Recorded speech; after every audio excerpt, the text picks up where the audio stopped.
Relation का जो हमारे पास रूल होता है, उसमें फेजर डायग्राम का क्या मीनिंग है ये भी तो हम लोग बात किए थे। लेकिन कोई भी सिग्नल मान लो, अगर कोई भी वोल्ट टाइम के फंक्शन में अगर दे रखा है, ईटी का मतलब होता है, मान लो जैसे यहाँ दे रखा होता, हम मान लेते हैं कि 100 और √2, और यहाँ लिखा हुआ है साइन 300 314t माइनस लिखा हुआ है 30, और दूसरा ये E1 है मान लो, और दूसरा लिखा हुआ है E2t इक्वल टू, मान लो लिखा हुआ है 200 √2, और यहाँ लिखा हुआ है साइन 314t प्लस 60 डिग्री लिखा हुआ है, ये लिखा हुआ है। अब इसमें आपको कहे कि इस दोनों को ऐड करिए, इस दोनों को ऐड करने के लिए कहे कि यानी कि इस दोनों को E1 प्लस E2 निकालिए, ये कितना आएगा ये। तो इसको ऐड करने का दो मेथड होता है। एक मेथड तो है कि हम इसको डायरेक्ट ही ऐड कर देंगे, दूसरा मेथड होता है कि हम इसको क्या करें कि इसको हम एक्स वाई एक्सिस के साथ एंगल के साथ रिप्रेजेंट करें, तो वो भी हम बाद में बताएंगे। पहले हम बताते हैं कि इसको डायरेक्टली कैसे कर सकते हैं।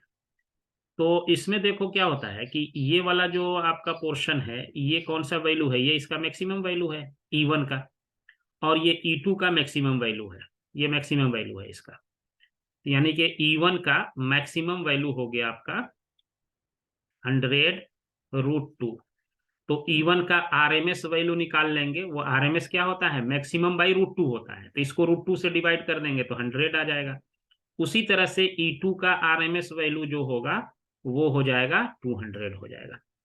तो यहाँ पे मैक्सिमम के टर्म में लिख दिया है कि ये तो वैल्यू ऐसे भी मैक्सिमम ही होता है। यहाँ पे अगर 100 भी लिखा होता तो 100 भी मैक्सिमम ही है यहाँ पे।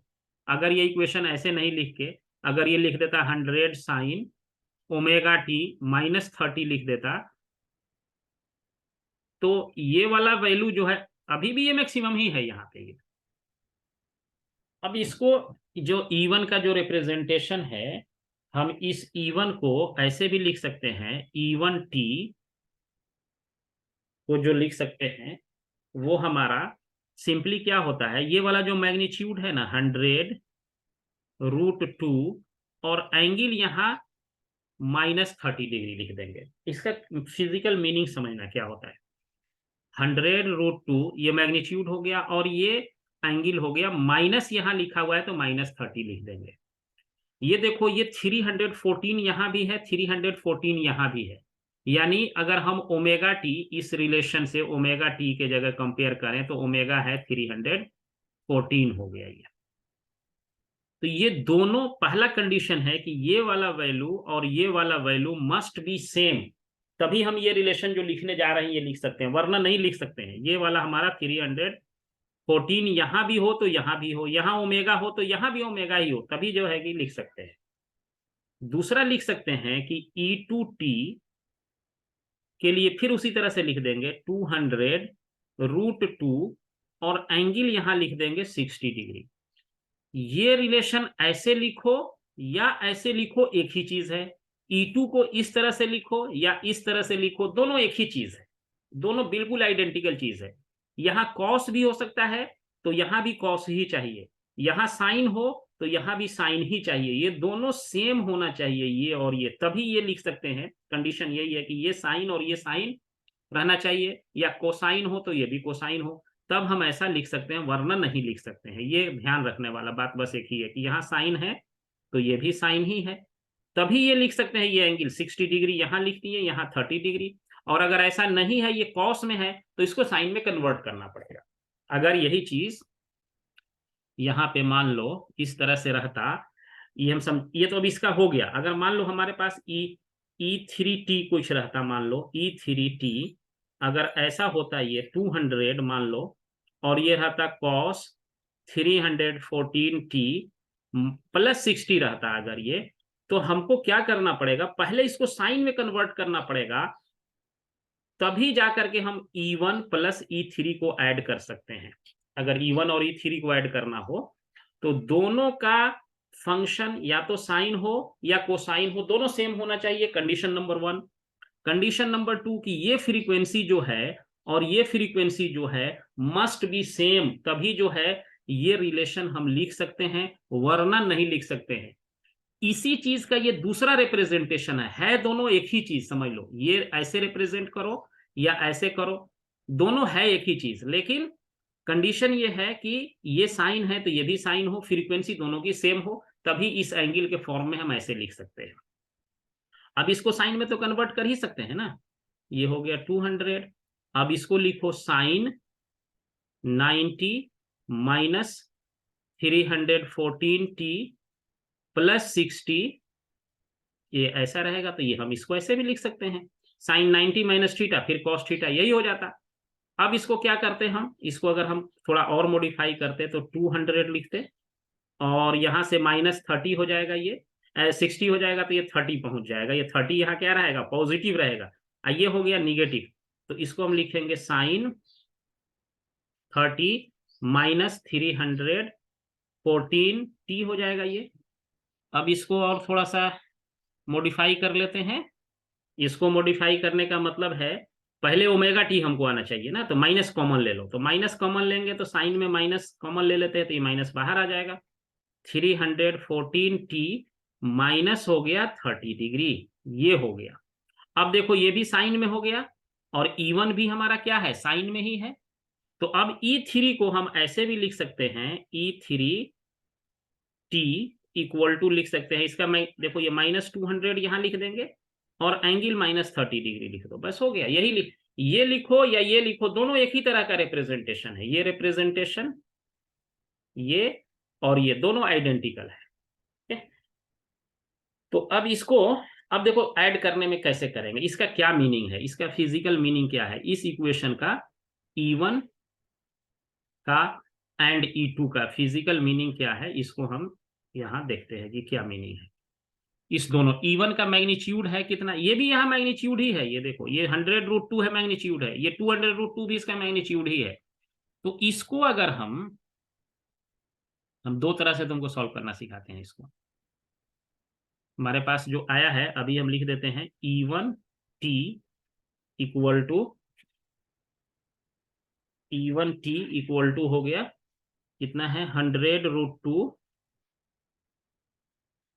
एंगल है -30 डिग्री, ये एंगल कहते हैं इसको, और E2t जो है ये लिखे हैं 200√2 और एंगल है 60 डिग्री, ये लिख दिया है। अब क्या करना है, इस दोनों, इसका क्या मतलब है E1 कि इसका मैग्नीट्यूड तो इतना है, लेकिन ये 30 डिग्री लैग कर रहा है, निगेटिव का होने का मतलब है कि ये रेफरेंस लाइन से 30 डिग्री लैग करेगा, और इसका क्या मतलब है, मैग्नीट्यूड तो 200√2 है, बट रेफरेंस लाइन से 30 डिग्री लीड करेगा क्योंकि ये प्लस है। तो इस तरह के लाइन को दिखाने के लिए जो तरीका होता है, ये मान लो हमने इसको ऐसा लिख लिया, ये हमारा रेफरेंस लाइन है, इससे 30 डिग्री पे हमारा क्या है कि E1 है, लैग कर रहा है, और 60 डिग्री पे हमारा जो है ये है E2 है। ये इस तरीके से दिखा दिए इसको। अब इसको जब दिखा दिए तो इसका मतलब है कि ये एंगल हो गया 30 डिग्री, ये देख लो, इसको कहेंगे, इसको क्या कहेंगे, ये 30 डिग्री ये लैग कर रहा है, ये रेफरेंस लाइन है, हमेशा ये एंगल किसी रेफरेंस लाइन से मेजर करते हैं। रेफरेंस लाइन हम कहीं भी ले सकते हैं, लेकिन बेस्ट मेथड ये है कि एक्स एक्सिस को ही रेफरेंस लाइन लिया जाए, एक्स एक्सिस को, ये रेफरेंस लाइन हो गया। अब उसमें हमारा क्या होगा, एक लाइन और इसमें हम खींच देते हैं इसको, ये वाई एक्सिस हो गया, ये एक्स एक्सिस है, ये हमारा वाई एक्सिस हो गया। अब इसको देखो, ये वाला लैग कर गया, पीछे है, तो ये हमारा हो जाएगा E1t हो गया, और ये हमारा हो गया 60 डिग्री से लीड कर रहा है, ये हो गया 60 डिग्री। लीड करने का मतलब है जब इस पूरे सिस्टम को हम ऐसे घुमाएंगे, रोटेट करेंगे इस तरीके से, तो देखो ये E2 जो है आगे रहेगा, और इस रेफरेंस लाइन से 60 डिग्री से इसको एंटी क्लॉकवाइज ऐसे रोटेट कराते हैं, घुमाते हैं पूरे को पकड़ के, इसको पूरे को सिस्टम को ऐसे घुमाओ, तो E2 हमेशा इस रेफरेंस लाइन से 60 डिग्री से आगे रहेगा, E1 हमेशा इस रेफरेंस लाइन से 30 डिग्री पीछे रहेगा, तो इसको कहेंगे कि ये लैगिंग हो गया, ये E2 क्या हो गया, लीडिंग हो गया, ये लीड कर रहा है, ये लैग कर रहा है। अब इसको सॉल्व करने का मेथड क्या है, देखो जो वेक्टर पढ़ते हैं ना, वेक्टर के हिसाब से भी इसको तोड़ सकते हैं। इसका क्या करो, इसका मैग्नीट्यूड तो ये पता है, तो ये 200√2 है, ये वेक्टर, ये मैग्नीट्यूड इसका हो गया, ये 200√2। इसको यहां लिखते हैं 200√2। अब इसका दो कंपोनेंट ब्रेक कर लो, एक इधर लिखो 200√2 cos 60, और एक इधर लिख दो 200√2 sin 60। ये हो गया, साइन कॉस में ब्रेक कर दिए। उसी तरह से इसको भी ब्रेक कर दो, इसका मैग्नीट्यूड है 100√2, तो इसका इधर कॉस वाले इधर साइड में हो जाएगा 100√2 cos 30, और एक इधर इसको ब्रेक कर देंगे, ये रुको इसको मिटाने दो, ये अच्छा से नहीं हुआ, ये एक जो है इधर से जो है इसको ब्रेक कर दो, तो इसको लिख देंगे 100√2 sin 30। लिखा गया, अब बन गया, दो वेक्टर है तो इसको रिजल्टेंट इसका निकाल लो, और कुछ थोड़ी करना है। एक एक्स एक्सिस पे है, एक वाई एक्सिस पे है, तो वाई एक्सिस को इस लाइन में हम लोग क्या कहते हैं, इसको इमेजिनरी एक्सिस कहते हैं, इमेजिनरी एक्सिस कहते हैं। और एक्स एक्सिस को इसको रियल एक्सिस कहते हैं, इसको कहते हैं real axis. X axis is called real axis and Y axis is called imaginary axis. जैसे वेक्टर में भी होता है ना, ये वाला हमारा यूनिट वेक्टर, इसमें आई से मल्टीप्लाई होता है, इसमें वाई वाले में जे से मल्टीप्लाई करते थे, लेकिन क्योंकि ये वेक्टर है नहीं तो इस ये क्या है, फेजर है ये, लेकिन ये सारा रूल फॉलो करता है वेक्टर के रूल का, एडिशन का भी फॉलो करेगा, सब्ट्रैक्शन का भी फॉलो करेगा, लेकिन क्योंकि इसका मैग्नीट्यूड टाइम के साथ चेंज हो जाता है, इसीलिए इसको हम क्या है, इसको हम कहते हैं कि ये वेक्टर जो है नहीं है, ये क्या है, आपका फेजर है। फेजर कहने का मतलब है इसका मैग्नीट्यूड टाइम के साथ ऐसे चेंज होता है ना। लेकिन एक कांस्टेंट स्पीड से ये मूव करता है, स्पीड हमेशा इसका कांस्टेंट होता है, इधर से ये मूव करता रहता है, वो स्पीड आपका 50 हर्ट्ज पर सेकेंड होता है, पर साइकिल होता है ये। तो जब ये हमारा पता चल गया,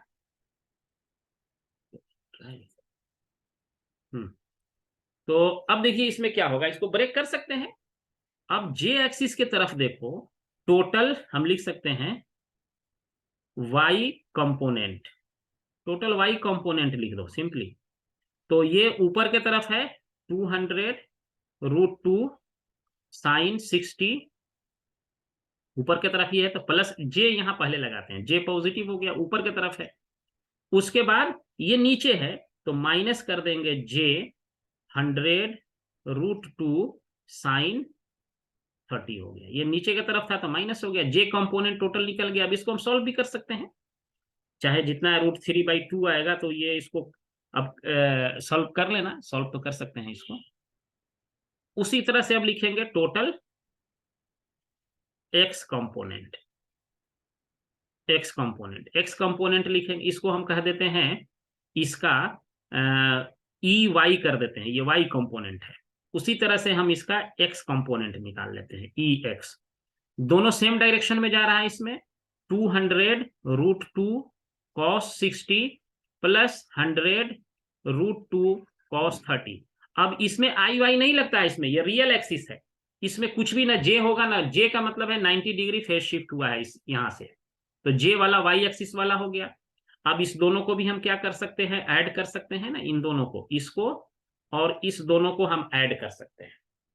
तो ऐड करने पे इन दोनों को जो आपको मैग्नीट्यूड मिलेगा, इसमें कुछ हाँ है दिया हुआ, इसको जब हम ऐड करेंगे तो रियल वाला और इमेजिनरी वाला जो कंपोनेंट आएगा, इसको हम लिख देते हैं कितना आएगा, इसको देख लेना करके सॉल्व इसको। तो ये वाला जो आएगा वो आता है एक्स, अब टोटल, अब दोनों को ऐड करेंगे तो उसको हम ई कहेंगे, दोनों को जब हम ऐड करेंगे ई वाई प्लस ई एक्स, इसको ऐड कर दो।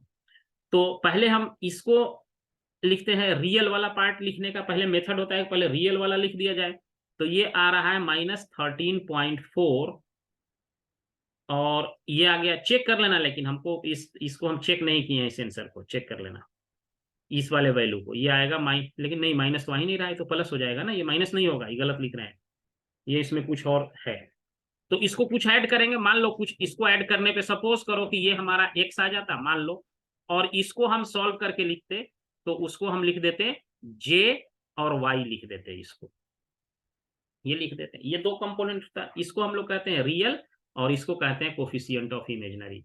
अब इसका मैग्नीट्यूड अगर निकालना होता हमको ई का मैग्नीट्यूड, तो क्या करते, एक्स का स्क्वायर प्लस वाई का स्क्वायर कर देते, इसका रूट अंडर लगा देते, तो इसका मैग्नीट्यूड निकल जाता ये, यानी 90 डिग्री पे है ना, तो दो वेक्टर जब 90 डिग्री पे होते a square plus b square into 2ab cos 90, cos 90 zero हो गया, तो यहां से हमको ये निकल जाएगा जो भी मैग्नीट्यूड आ गया, मान लो इसको हम आर मान लेते हैं, इसका X square plus Y square किए तो ये आर आ गया, इसको अपने से सॉल्व करना, ये आ गया। अब ये तो मैग्नीट्यूड निकला, लेकिन अभी एंगल कितना आया, एंगल भी निकालना होगा इसका। तो एंगल निकालने के लिए क्या करेंगे, अब देखो इसको फिर से हम जरा सा, ये दो वेक्टर जब आता था, वेक्टर में भी पढ़े हैं बेटा, ये देखिए जब आपको एक्स वैल्यू आ गया यहाँ, एक्स एक्सिस पे यहाँ पे, और एक वैल्यू आपका आ गया वाई एक्सिस पे, जो वाई एक्सिस पे कोफिशिएंट है ये वाई है, हमने यहाँ लिख दिया, एक्स एक्सिस पे जो वैल्यू है वो एक्स है, उसको मैंने यहाँ लिख दिया, हो सकता है ये 50 हो 60 हो, ये वाला हमारा वाई आ गया, ये वाला एक्स आ गया, यहाँ से लेके हमने इसको लिख दिया। अब इसका रिजल्टेंट जो निकाले हैं, कैसे निकाले, इसको एक लाइन खींचते हैं, इसको ऐसे मिलाते हैं, और यही वाला तो आर होता है, आर इक्वल टू, और ये जो रिजल्टेंट जो एंगल बनाएगा एक्स एक्सिस के साथ, उसी को थीटा कहते हैं। तो यहां से tan थीटा जब लिखेंगे तो ये वाला हो जाएगा हिस्सा y, और ये वाला यहां से यहां हो जाएगा x हो जाएगा, y और x हो गया ये। तो इससे हमको, तो कैलकुलेटर ये अलाउ रहेगा बेटा आपको, तो थीटा इक्वल टू हो जाएगा tan inverse y by x हो गया। y हमें पता ही है, x पता ही है, तो हमको थीटा निकल जाएगा कि नहीं, अगर y निगेटिव होगा तो थीटा निगेटिव होगा, अगर x भी निगेटिव होगा तभी भी थीटा निगेटिव हो जाएगा, ये हमारा यहाँ से। तो इसको जो है यहां से हमको थीटा का वैल्यू इसमें से निकल जाएगा। जब ये हमको r पता चल गया और थीटा पता चल गया, तो अब हम e का जो लिखेंगे, ये मैग्नीट्यूड जो आया उसको क्या लिखेंगे, r एंगल थीटा, यही लिखेंगे r एंगल थीटा। और जब r एंगल थीटा आ गया तो इसको हम लिखेंगे r sine omega T 314t।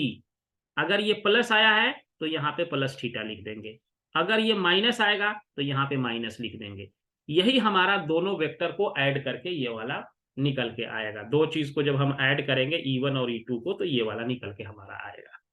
इस तरह से हम निकालते हैं, क्योंकि ये वाला जो लिखे ना आर एंगल थीटा जब आ गया तो इसको हम लिख सकते हैं are sign 314t plus theta, ये लिखो या ये लिखो, बात एक ही है। जैसे ऊपर में लिखे थे ना, जैसे ऊपर में हम लिखे थे ये वाला, ये देखो ना, ये था, ये कॉस था तो नहीं चला, तो यहाँ हम साइन, पहले साइन वाला बात करते हैं, ये था ना 100√2 साइन 314 माइनस 30 था, तो इसको हम ऐसे लिख दिए, और अगर ऐसे रहेगा तो ऐसे भी लिख सकते हैं, दोनों बात एक ही है। उसी तरह से 200 का था तो उसको भी लिख दिए। तो एक तो ये हो गया कि इसको कहते हैं कि बिल्कुल हम फेजर डायग्राम खींचे, इसी को फेजर डायग्राम कहते हैं। ये जो डायग्राम खींचा गया, this is called phasor diagram. ये जो डायग्राम निकला, जो वोल्टेज को हम क्या किए हैं, V1 था, तो वोल्टेज को हम रेफरेंस लाइन से जिस एंगल पे जा रहा था उसको जो है कि हम ये खींच दिए हैं, इसको जो है कि फेजर डायग्राम कहते हैं। ये वाला फेजर डायग्राम, इस यही रिप्रेजेंटेशन कहलाता है, फेजर डायग्राम कहलाता है। अब इसमें किताब में देखो दिया हुआ है A1 A2 करके दिया हुआ है, और उसको रिप्रेजेंट किया हुआ है A1 माइनस A2 करके, तो वेक्टर को निगेटिव डायरेक्शन मिलेगी, उसको ऐड कर दिया। प्लस करने वाला होता है जो ट्रायंगल का रूल है, बिल्कुल वही फॉलो किया हुआ है ट्रायंगल के रूल को, जैसे हम जो इसमें किया हुआ है हम उसको भी बताते हैं कि इसी को तो फेजर कहते हैं। फेजर कोई बहुत नया चीज नहीं है, वेक्टर पहले पढ़े हुए हैं, उसी का रूल तो फॉलो करता ही है सारा, बस इसका मैग्नीट्यूड टाइम के साथ चेंज हो जाता है। ये जैसे है इसमें दिखा रहा है ना, ये वाला हमने खींच दिया एक एक्स एक्सिस, ये मान लो खींच दिया वाई एक्सिस, और इस पर क्या किया कि मैंने एक वेक्टर खींच दिया, एक ऐसे खींच दिया, ये एक सेकेंड इसको Z करते हैं। यहां से मैंने इसको मान लो यहां से एक लाइन ले लिया, ये खींच दिया, ये ऐसे हो गया, दूसरा ले लिया, ये ऐसे हो गया। अब क्या करना है कि हमको इसको जब पैरेललोग्राम रूल से ऐड करते हैं तो ये एंगल मान लो हमारा ये हो गया θ1, ये A1 कोई वेक्टर है, ये क्या है A2 वेक्टर है, फेजर है, इनफैक्ट वेक्टर नहीं फेजर है। अब इसको जो ये A2 जो है ये θ2 एंगल से रेफरेंस लाइन से, हमेशा एंगल रेफरेंस लाइन से लेंगे, इसके बीच नहीं। A2 जो है रेफरेंस लाइन से ही एंगल ले लिए। अब क्या करेंगे, इसको क्या करते हैं हम लोग, इसके पैरेलल एक लाइन खींचते हैं। तो इसके पैरेलल एक लाइन ऐसे खींच दिए, हो गया। अब एक लाइन इसके पैरेलल खींचते हैं, जो 11 के वेक्टर में पढ़े थे, ऐसे खींच दिए। उसके बाद क्या करते हैं, इसका डायगोनल ऐसे मिला देते हैं। यही डायगोनल क्या कहलाता है, ए और बी का एडिशन होता है। This diagonal is called A plus B कहते हैं। A1 प्लस A2 हो जाएगा ये। यही हो गया। फेजर को इसमें ऐसे रिप्रेजेंट करते हैं, सिर्फ ऊपर में ये बार लगा देते हैं ऐसे, ये कहलाता है फेजर। ये रिजल्टेंट निकल गया। अब यहां भी रिजल्टेंट जो ए बी निकालेंगे तो A1 का स्क्वायर प्लस A2 का square plus 2A1 A2 into cos theta होता है। यही रिजल्टेंट का मैग्नीट्यूड हो जाएगा जो उधर निकाले हैं, ये ऐसे हो गया। अब अगर इसी में दो वेक्टर को आपको सब्ट्रैक्ट करना हो, जैसे सब्ट्रैक्शन का रूल जो है इसमें भी जो बुक में दे रखा है, फिर एक रेफरेंस लाइन ले लेते हैं यहां से। ये रेफरेंस लाइन हमारा हो गया ऐसे, ये आपका हो गया y एक्सिस हो गया ऐसे, और इस पे जो है मान लिया कोई वेक्टर हमारे पास A1 है ऐसे, और एक जो है A2 है ऐसे, ये हमारा A2 है। इसको हम क्या किए कि ये एंगल मान लो θ1 है, ये एंगल आपका है θ2 है, ये A1 है, ये क्या है A2 है। अब A2 हमको निकालना है A1 माइनस A2। ये फेजर A1 में से A2 माइनस का बिल्कुल वेक्टर का सब रूल फॉलो करता है, देखो। अब इसमें से इसको हमको माइनस करना है, तो माइनस करने का मतलब क्या है, इसको ऐसे करो या इसको पीछे बढ़ाओ ऐसे, इसको मिला दो इससे, दोनों एक ही चीज होता है। देखो इसको हम करते हैं क्या, बिल्कुल उसके एंटी पैरेलल एक वेक्टर खींच देते हैं ऐसे। ये इसका मतलब हुआ, अब ये बन गया हमारे पास, ये A1 ऐसे हो गया, ये A2 ऐसे हो गया, और इसके सिर को मिला दो इससे, तो यही रिजल्टेंट बन जाएगा यहां से, और क्या। तो ये देखो आपका हो गया, ये वाला ऐसे इधर चलेंगे तो ये -A2 हो गया, ये इस डायरेक्शन में हो गया माइनस, और इसी को मिला देते हैं तो वही तो रिजल्टेंट कहलाता है। ये रिजल्टेंट हो गया आपका। तो इस तरह से भी हम, ये भी फेजर डायग्राम का रिप्रेजेंटेशन है। ये हमेशा एक रेफरेंस लाइन होगा, और ये आपका जो है ये वाई एक्सिस है, या इसको इमेजिनरी एक्सिस कह दीजिए, ऐसे होगा। तो यही वेक्टर, इसी को कहते हैं फेजर रिप्रेजेंटेशन कहते हैं। थोड़ा सा और देखो इसमें हम समझाते हैं आपको।